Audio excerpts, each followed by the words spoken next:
Hello, fellow Star Wars fans. My name is Starrapter, and welcome back to the channel. This week, I'm talking about a reasonable amount of comics. I'm not talking about 10 comics. I'm talking about just 2 this week. One from Dark Horse, one from Marvel.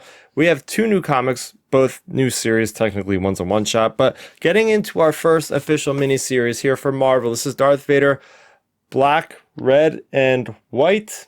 Yeah, I don't know. I'm questioning. Yeah, Black, Red, and White, everybody. Based off of a popular comic book line that Marvel does for their superheroes. Now they're getting involved with Star Wars. So yes, another Darth Vader comic, even while we already have an ongoing Darth Vader comic, and that's okay. Maybe. All right, so the way this is set up is it's all, as it's explained, black, white, and red ink. Right? These are all short stories. There's 3 short stories. So the first one is we got the veteran of the 2015 series. We have Jason Aaron writing with artwork by Leonard Kirk, and this is part 1, Hard Shutdown. So I think this is going to be the ongoing story through all 4 issues, whereas the other parts of this story, the other short stories are going to be just one-shots, it looks like. So anyway, Hard Shutdown, part 1. Nothing particularly special about this. It's like, okay, Vader's going against these rebels. They electrify him and shut down his suit. It seemed very superficial to me. It just seems like I've seen this one before, so I wasn't super hyped about it.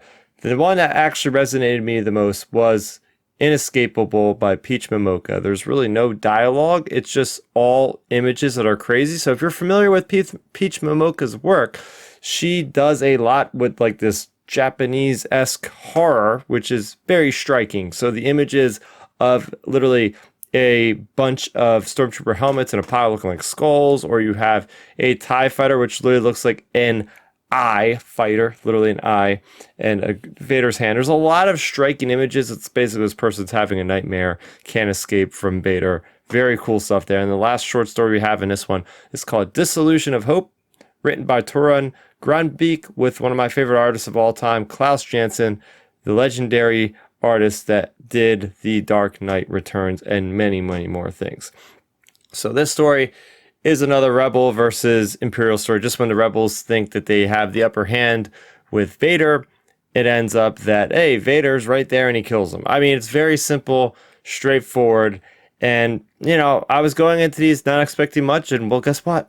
I didn't get as much as I even expected. So these, I don't know if I would say the Peach Momoko story in itself is enough of a recommendation to pick this one up, but I'm kind of burnt out at Darth Vader at the time, if you haven't already noticed. So getting into the comic that I'm very excited to talk about, that is from Dark Horse, The High Republic Adventures, Quest of the Jedi, issue number 1. This is a $5.99 issue. It's a one-shot, and we've been waiting for this thing for literally months. So finally, I have this in my hands, and this one is a story that has a bit of a wrap around the first part here. We are dealing with Azlen Rel. So we are dealing in Phase 2 of the High Republic. To be specific, I think this is about 400 BBY. I'm going to start using BBY, ABY now, because we have the official Star Wars Timelines book, which covers the entire timeline, gives us very specific dates on everything. So go ahead and pick that up if you haven't already. So yes, we are very far back into the past, and this is taking place after Path of Deceit. Quick spoilers for Path of Deceit. We have these 2 Jedi characters, Zala and Kevmo, that both mysteriously die from the Leveler, unbeknownst to the Jedi. And Azlen Rel was the one that found their corpses and is trying to figure out why the heck they died, what could have caused it. So he's in the Jedi archives and he's looking up the history of a prior Jedi that existed about 100 years prior, so that makes it about 500 BBY. The most of the story takes place, which is very exciting because that's the furthest back in the Star Wars timeline we have gone with canon. And this character has lots of adventures, and his name is Barnabus Vix, and he's joined by his Padawan Vix Famak, a Twi'lek. Very cool, striking image. The artwork, by the way, and this is amazing. So they go to this planet, and they're basically sensing there's a power on this planet. And it has these people have not responded in a while. They've been very self-sufficient, so they're trying to identify what's going on there. They soon find like the matriarch on this planet, and she has a bunch of these pilgrims that are force sensitive and have incredible powers of the force, but they aren't really Jedi. So we're getting down to the bottom of it. They find out that what's powering this planet is something called the Echo Stone. And the Echo Stone was originally hidden there by the Sith, by a certain Dark Lord of the Sith. And now they're trying to figure out what the heck is going on there. So long story short, we basically have Barnabas Zim. He goes into this really cool meditation mode and realizes that there's a darkness that is part of this stone that is giving the power to the people. It's both this stone is said to have sustained life, and it's sustained and it's able to power people with the force that aren't even really force sensitive. So obviously that's a problem. Barnabas Zim slices it with his lightsaber. Actually, it's not him. He instructs his Padawan, Vix, to slice that crystal, that stone, and that cuts off the power of the matriarch, and she becomes normal again. And then all the people are kind of mad, and she basically instructs them to take these shards away because they are causing the pain. The Republic is now going to come in and help the planet sustain. And that is where we leave off with the story. Is basically Barnabas goes his way with his shard, and then we have Vix Fomac going her way with 2 more shards, and they're not supposed to be putting these shards anywhere near each other, so they have to go to the opposite ends of the galaxy because they are too powerful. And then we have, the wraparound, the framing story where we go back to Aslan Rel, and he's like, oh, I understand it now. And that's where I had an issue, because I'm like, no, I don't understand it now as a reader, because it's very odd. First of all, they make a reference that Kevmo and Zala were looking for the rods.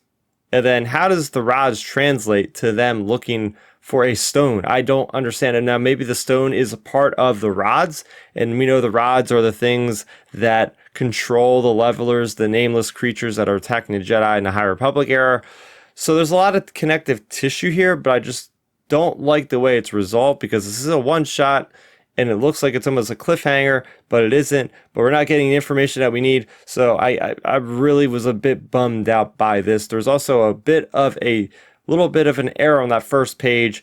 It shows that the Kyber Arch, which I really like, by the way, seeing the Kyber Arch, but they're getting Kevmo's crystal and they're getting Zala's crystal and putting up there. That doesn't make sense, because at the end of Path to the Seat, the Mother and Martero both get the lightsabers. So how would the Jedi even have the crystals if they had the lightsabers with the crystals in them still? So the Path has them, not the Jedi. So that's discrepancy. Apparently Michael Siglain came to Twitter and said, hey, look, we're going to have it fixed in the digital issues today. So I got the hard copy. Obviously, I'm going to just be stuck with it. So very curious to see how they remedy that.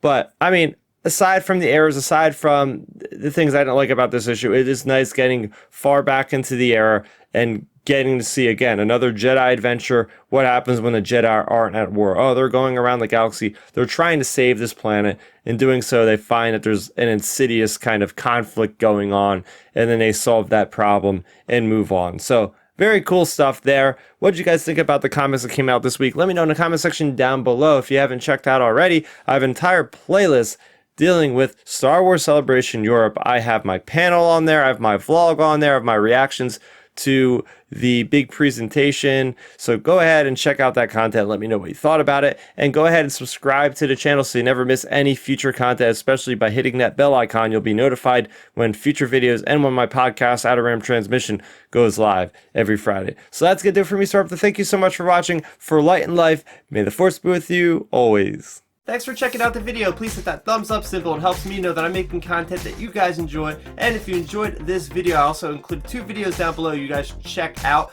And please consider subscribing to this channel. It helps support me, and it notifies you guys of when I get new videos up on the channel. You can also contact me on Twitter, Facebook, and Instagram at Starrapter.